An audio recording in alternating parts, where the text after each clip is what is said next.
किया, शहीद स्मारकों का पुनरुद्धार किया। जो पैसा पहले कब्रिस्तान की बाउंड्री वाल पर खर्च हो रहा था, वह पैसा हमने तीर्थों के विकास पर खर्च किया। ये फर्क साफ है, आपको भी एहसास हो रहा होगा। एक सरकार दंगाइयों का सम्मान करती है, आतंकवादियों का सम्मान करती है, किसानों पर गोली चलाती है, युवाओं के जीवन के साथ खिलवाड़ करती है, बेटियों की सुरक्षा के साथ खिलवाड़ करती है और गरीबों को मिलने वाली योजनाओं पर डकैती डलवाने का काम भी करती है। और सरकार के बारे में प्रधानमंत्री जी ने कहा था कि इनकी टोपी रेड अलर्ट है, सुरक्षा के लिए भी, समृद्धि के लिए भी, खुशहाली के लिए भी खतरनाक है। और दूसरी तरफ भारतीय जनता पार्टी की सरकार भी रही। गांव, गरीब, किसान, नौजवान, महिलाएं, किसी का चेहरा नहीं, सबका साथ, सबके विकास के भाव के साथ, सबको विकास की योजनाओं के साथ जोड़ना, सबको शासन की योजनाओं का लाभ देना, सबकी सुरक्षा की पुख्ता व्यवस्था करना, यही तो लोक कल्याणकारी सरकार का दायित्व होना चाहिए। और वही भारतीय जनता पार्टी ने किया। आप सोच सकते हैं, आज आप यहां से हस्तिनापुर से दिल्ली की दूरी मात्र और मात्र 1.5 घंटे में पूरी कर सकते हैं। पिछली सरकार के समय इस दूरी को तय करने में 5 से 6 घंटे लगते थे। 12 लेन का एक्सप्रेसवे दिल्ली मेरठ के बीच बना दिया है मोदी सरकार ने, डबल इंजन की भारतीय जनता पार्टी की सरकार ने। देश का पहला रैपिड रेल दिल्ली मेरठ के बीच में बन रहा है। 30,000 करोड़ रुपए खर्च हो रहे हैं। प्रदेश का पहला स्पोर्ट्स विश्वविद्यालय मेरठ में बन रहा है। मेरठ में मेजर ध्यानचंद जी के नाम पे बन रहा है, हॉकी को जादूगर के नाम पर। हस्तिनापुर में घाट बना दिया गया। मां गंगा की अविरलता और निर्मलता का पुख्ता इंतजाम कर दिया गया। कोरोना कालखंड में फ्री में टेस्ट, फ्री में उपचार, फ्री में वैक्सीन, सबको वैक्सीन। और डबल इंजन की सरकार है तो अनाज भी डबल डोज की हर महीने हर गरीब को दी जा रही है। पिछली सरकार में चीनी मिलें नहीं चल पाती थी क्योंकि सत्ताधारी दलों के गुंडे आकर के चीनी मिलों से वसूली करते थे।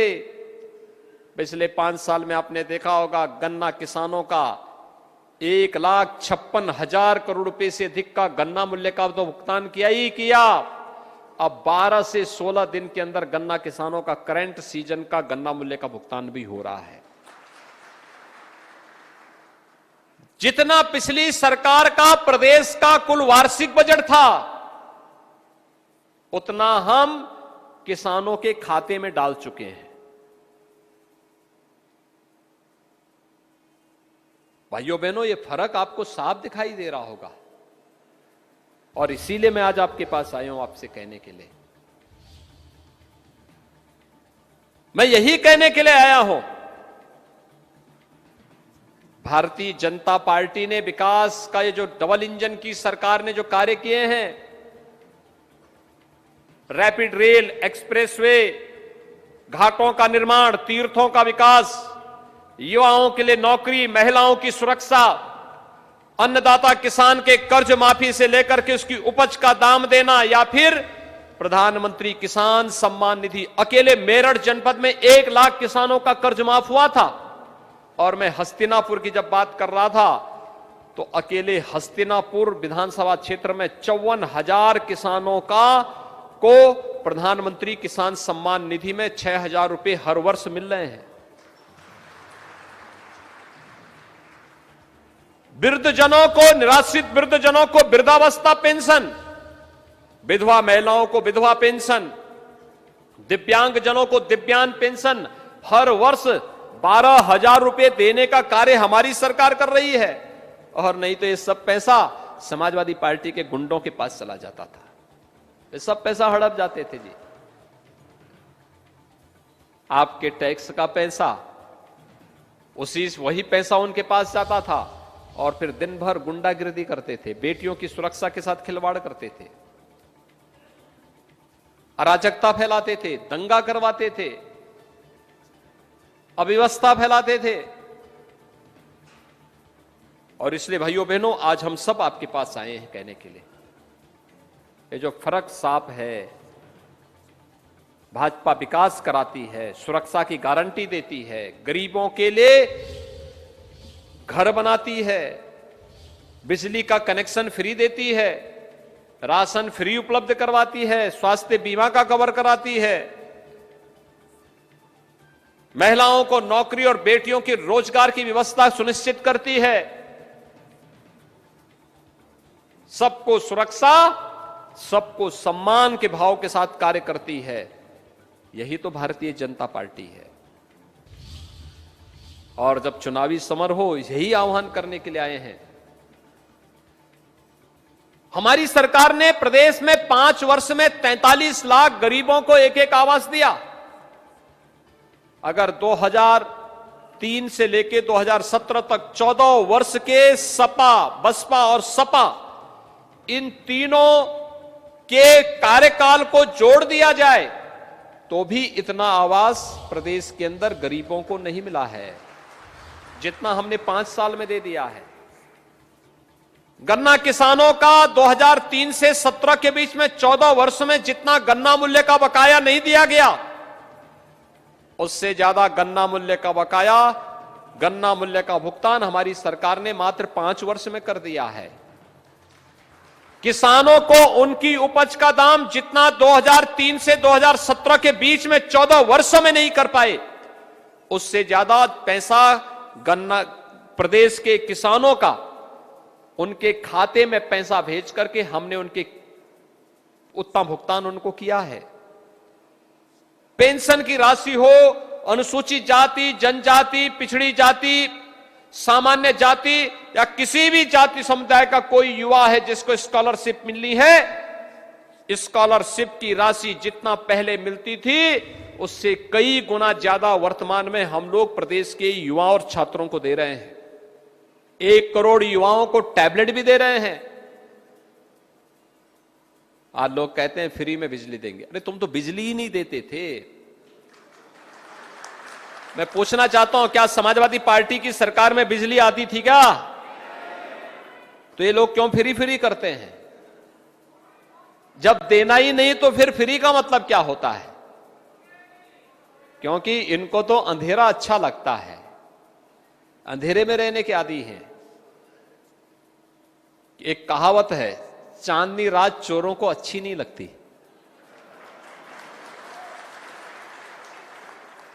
उनको ये बिजली अच्छी नहीं लगती, ये विकास अच्छा नहीं लगता। आपने देखा होगा, समाजवादी पार्टी हो या बहुजन समाजवादी पार्टी या फिर कांग्रेस, ये सब एक ही थैले के चट्टे बट्टे हैं। कोई फर्क नहीं इनकी नीतियों में, नियत में भी, नीति में भी। जब कोरोना कालखंड में भय और दहशत था, तब ये भय और दहशत को और फैला रहे थे, सुरक्षा का माहौल नहीं बना रहे थे, गरीबों के साथ नहीं खड़े थे, आम नागरिक के साथ नहीं खड़े थे,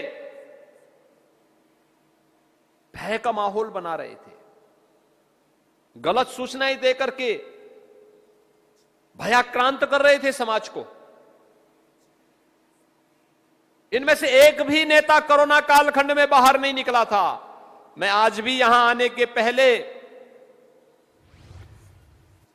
मेरठ मेडिकल कॉलेज का दौरा किया हूं कि कोरोना की क्या स्थिति है बताओ भाई। मैंने कहा, मैं पहले दिन से बोल रहा हूं, प्रधानमंत्री मोदी जी पहले दिन से बोल रहे हैं, हमें प्रत्येक नागरिक के जीवन को ही बचाना है और जीविका को ही बचाना है। जितने नेता इस समय वोट मांगने के लिए आ रहे हैं, सपा बसपा कांग्रेस के, ये पिछले 3 महीने से ही मंडरा रहे हैं, बाकी 2 साल गायब थे, एकदम गायब थे, अंडरग्राउंड थे,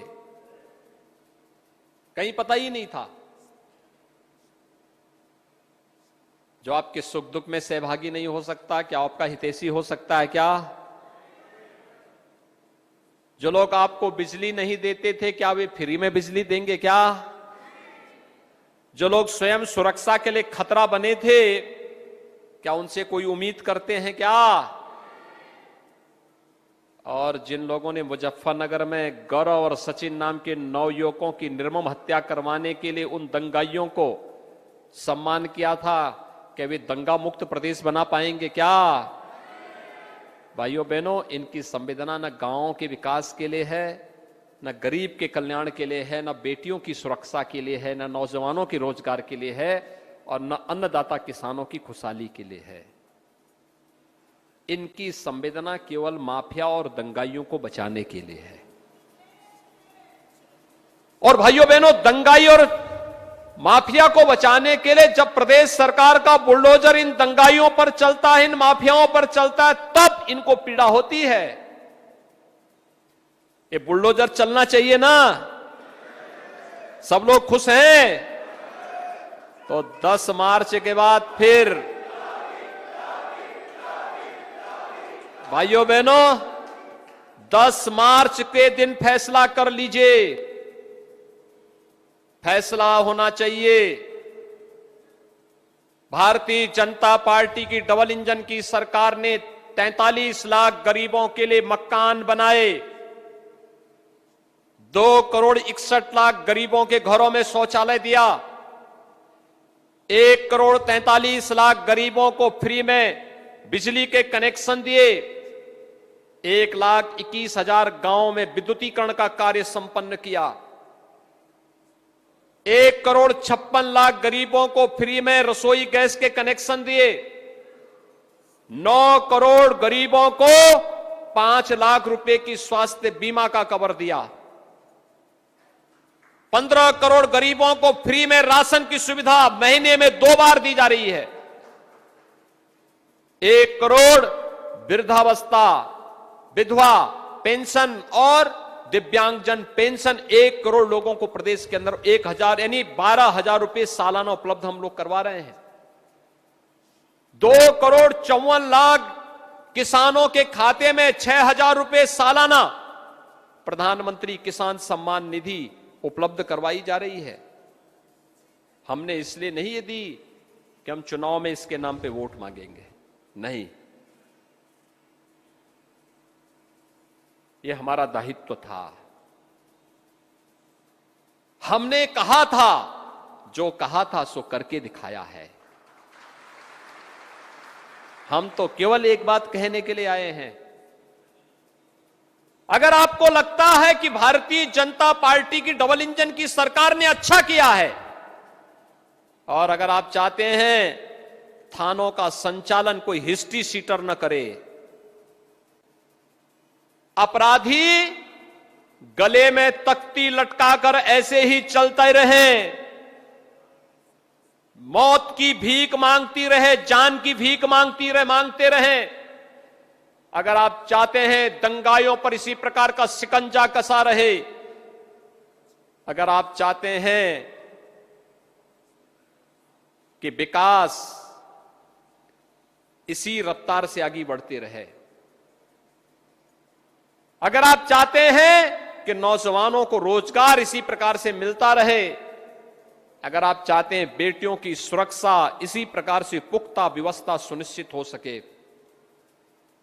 अगर आप चाहते हैं उद्योग धंधे लगते रहें और रोजगार का सृजन होता रहे, अगर आप चाहते हैं दंगा मुक्त भय मुक्त प्रदेश, और अगर आप चाहते हैं कि अपराधी और माफियाओं के घरों पर सरकार का बुलडोजर इसी प्रकार से चलता रहे, तो इसके लिए भारतीय जनता पार्टी आवश्यक है। और भाइयों बहनों, इसी के लिए मैं आप सबसे अपील करने के लिए आया हूं, यही अपील करने के लिए आया हूं कि मात्र भारतीय जनता पार्टी सुरक्षा, समृद्धि और खुशहाली का मार्ग प्रशस्त कर सकता है। भारतीय जनता पार्टी ने किया है, भारतीय जनता पार्टी करके दिखाएगी। प्रधानमंत्री मोदी जी के नेतृत्व में पूरा देश आज गौरव की अनुभूति कर रहा है। भारत एक नए भारत की ओर अग्रसर हो रहा है। अगर आप चाहते हैं हमारा उत्तर प्रदेश भी देश का नंबर 1 का प्रदेश बने, तो भारतीय जनता पार्टी इसके लिए आवश्यक है। क्या आप सभी सहमत हैं? भाइयों बहनों, चुनाव प्रथम दौर में ही आपके यहां चुनाव होना है और चुनाव के लिए कोरोना प्रोटोकॉल लागू होगा।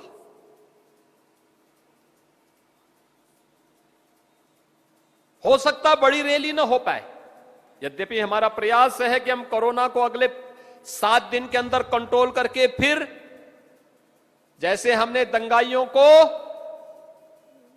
बोतल में जिन की तरह बंद करके फेंक करके रख दिया है, ऐसे ही कोरोना को भी फिर कैद करके रख दें। आपने देखा होगा मार्केट बंद नहीं किए हम लोगों ने, टेस्ट बढ़ाए, वैक्सीनेशन के कार्यक्रम को बढ़ाया। 99% लोगों ने वैक्सीन ले लिया यूपी में। सतर्कता और सावधानी, लेकिन फिर भी हो सकता ना हो। आप सबसे मेरी अपील है, दिनेश खटीक बनकर के प्रत्येक व्यक्ति को घर घर जाना होगा।